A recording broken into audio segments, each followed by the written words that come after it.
Kwanza kabisa naomba nitoe pole kwa wale watu wote ambao wamepatwa na majanga ya mafuriko katika msimu huu wa mvua.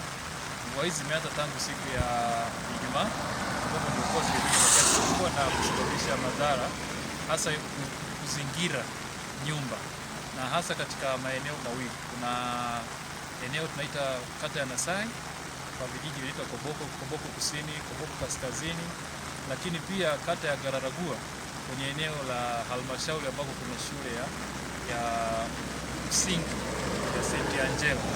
Sasa katika maeneo hayo, kutokana na mifumo ya maji kuzidiwa, basi maji yamefanya uharibifu kwa kuweza kuingia kwenye makazi na hata kuzuia barabara pia kupitika wakati mwingine.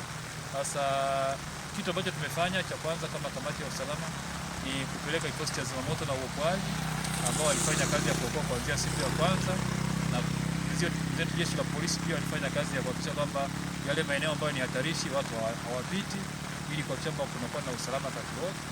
Lakini jingine ambalo tumefanya ni kuwatoa wale watu ambao kwenye makazi ambayo ni hatarishi yalikuwa yamejaa maji, lakini nyingine ni kuwatafutia makazi mbadala.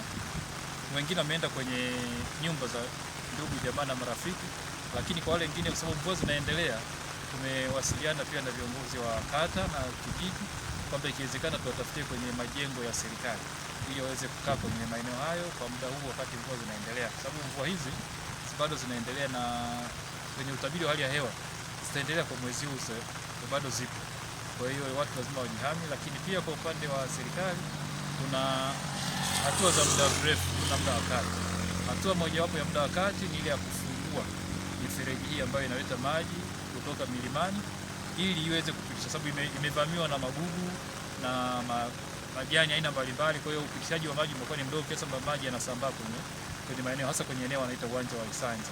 Sasa tutakachofanya baada ya mvua kupungua, ambayo itakuwa ni hatua ya muda wa kati na muda mrefu, ni kufungua mifereji zaidi ili iweze kupitisha maji vizuri na yaweze kwenda kwenye maeneo ambayo ni makalvati, yaweze kupita kutoka kwenda pili na yafuate njia hizo.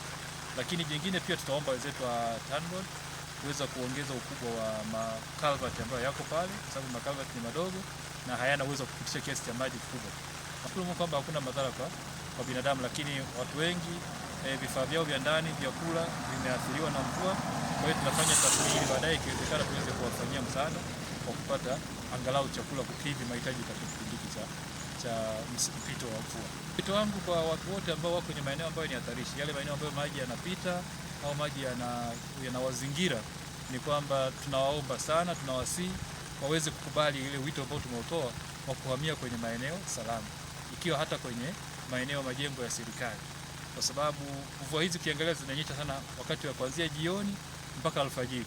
Ni kipindi ambacho kunakuwa kuna giza na ni hatarishi zaidi. Kwa hiyo watakapoondoka baada ya msimu wa mvua kumalizika, na pale ambapo tutakuwa tumetengeneza mifumo ya upitishaji wa maji, wanaweza karudi kwenye maeneo yao. Baada ya msimu wa mvua kupita, basi baada ya pale tutakuwa na uwezo wa kuambia warudi, na sisi tutakuwa tumeimarisha miundombinu ya kupitisha maji kwenye msimu mwingine wa mvua.